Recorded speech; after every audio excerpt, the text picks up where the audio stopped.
जी तो देखिए, अब बात हो रही थी सोने की, और वीरेंद्र जी सोने के बारे में, गोल्ड के बारे में बात करते हैं। लगातार इसकी कीमतों में हमें उछाल देखने को मिल रहा है, और आज भी एमसीएक्स पर हेडलाइन थी कि दाम रिकॉर्ड 95,000, तो इंटरनेशनल मार्केट में दाम रिकॉर्ड हाई $33,000 के, 3300 माफ कीजिएगा, डॉलर के भी पार निकलते हुए दिखाई दिए हैं।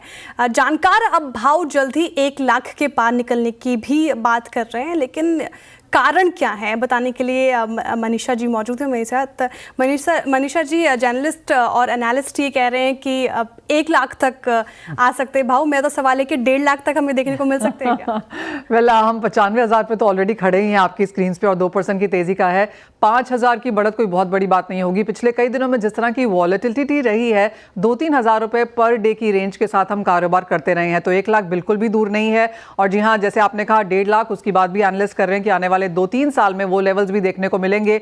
जोरदार बढ़त इस साल में यहां पर देखने को मिली है। 25% की तेजी ऑलरेडी सोना यहां पर दर्ज कर चुका है, और पिछले साल ये 28% की बढ़त थी। जैसे आपने कहा, वेल इस साल में 3300 ऑलरेडी यहां पर है, और बाकी के बैंक्स एंड ब्रोकरेजेस मानते हैं कि यहां से 3500, 3700, और अगर बहुत ज्यादा हालात खराब हुए कि एक्सट्रीम रिसेशन देखने को मिलता है, टैरिफ्स ऊपर के ऊपर रहते हैं, रेट कट ज्यादा हो जाते हैं, तो फिर हम और भी तेजी यहां पर मार्केट्स में होता हुआ देख सकते हैं। $4,000 पर आउंस तक के भी लेवल्स यहां पर बैंक्स एंड ब्रोकरेजेस ने दिए हैं। अब फैक्टर्स की अगर यहां पर बात करें, तो अगर आप डॉलर इंडेक्स को देखें तो वो नियर 3 ईयर लोज पर कारोबार कर रहा है। 100 के नीचे हमने उसको जाता हुआ देखा है। Yields on the higher side है, जिसका फायदा सोने को आया है। टैरिफ्स हाई हैं, अभी भी अनसर्टनिटी बहुत ज़्यादा है, उसका भी फायदा है।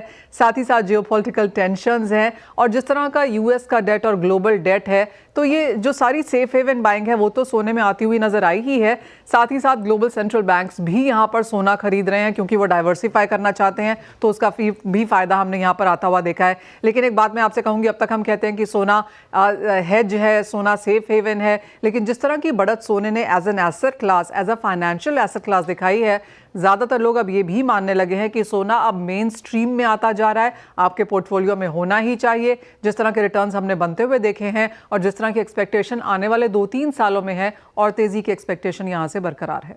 जी हाँ, सोना और मनीषा जी का करियर दोनों स्मूथ रहे हैं, इसलिए आज मालूम चलता है कि मनीषा जी ने कमोडिटीज़ को क्यों चुना था। मनीषा जी, मुझे पता है मनीषा जी, आज क्या याद आ रहा है मेरे को, 2005 से 6 की बात है। एक विशेषज्ञ हुआ करते थे, नाम नहीं बोलूँगा उनको, तो मुझे बोलते थे 6,000 का सोना हुआ करता था, 6-7 हज़ार का। वीरेंद्र, और कुछ मतलब ये ज़रूर ले लो।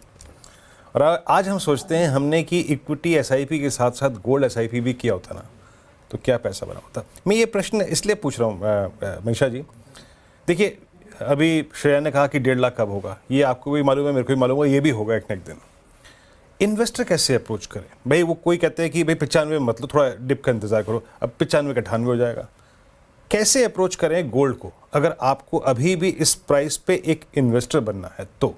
मनीषा जी जी, इससे पहले मैं एक स्टेप बैक लूंगी वीरू, और आपको एक डेटा यहाँ पर शेयर करती हूँ। जो हमारे हाउस होल्ड गोल्ड होल्डिंग है वो हमारी सेविंग्स का 23% है, ग्लोबल एवरेज 2.5% है, यानी कि इंडियन हाउस होल्ड्स में अच्छा खासा सोना है। तो इन दैट सेंस हम सारे के सारे इन्वेस्टर्स हैं। लेकिन अब ये बात आई, जैसे आपने कहा कि करंट प्राइसेस पे लेना चाहिए या नहीं, तो एक तरफा तेज़ी हम यहाँ पर देख चुके हैं। आप पिछला 1 महीना, 3 महीना, 1 साल का चार्ट अगर उठाकर देखें तो बहुत ज़्यादा तेज़ी ऑलरेडी आ चुकी है। तो एक मुनाफा वसूली, एक करेक्शन, हेल्दी करेक्शन यहाँ पर मार्केट्स में जरूर आएगी। जैसे ही आप कोई ऐसा इवेंट आता हुआ देखेंगे, कोई स्टेटमेंट आएगी जिस दिन इक्विटी मार्केट्स ऊपर जाएंगे, सोना थोड़ा सा नीचे आया, उस दिन सोना थोड़ा सा मुनाफा वसूली दिखाएगा। तो माना अब ये जा रहा है कि रिस्क रिवॉर्ड रेशियो के तौर पर 85,000 के आसपास तक एक करेक्शन आ सकती है, लेकिन ऑन द हायर साइड यहाँ पर लाख निकलता हुआ इस साल में भी कोई बहुत बड़ी बात नहीं होगी। तो क्लियरली SIP एक बेस्ट तरीका है, ताकि आप एक लेवल का इंतजार ना करें। हर लेवल पे अगर आप लेते हैं तो आप एवरेज भी रहते हैं, एक डाइवर्सिफाइड पोर्टफोलियो भी आपका यहाँ पर बनता है। और जहाँ तक लेने की बात है, ज्वेलरी बाइंग कम है, लेकिन इन्वेस्टमेंट के तौर पर physical gold, ETF buying, fund of funds में हमने अच्छी खासी खरीदारी आते हुए देखी है, तो उन सबका फायदा। और वो देखने में मालूम पड़ रहा है कि इंडिविजुअल्स हैं, इंस्टीट्यूशंस हैं, म्यूचुअल फंड्स हैं, सभी तरीके से यहाँ पर सोने की खरीदारी हो रही है। और अगर आपका सेंट्रल बैंक खुद सोना बाय कर रहा है तो आई डोंट थिंक आपको यहाँ पर डबल थिंक करना चाहिए। चलिए, तो किसी भी बात का पशुपेश या दुविधा ना रखिए और एक इन्वेस्टर बनिए गोल्ड में। और जो गोल्ड में इन्वेस्टर बना उसने सोना बनाया है ना, पैसा नहीं सोना बनाया जनाब। 95,000 का सोना खड़ा हुआ है।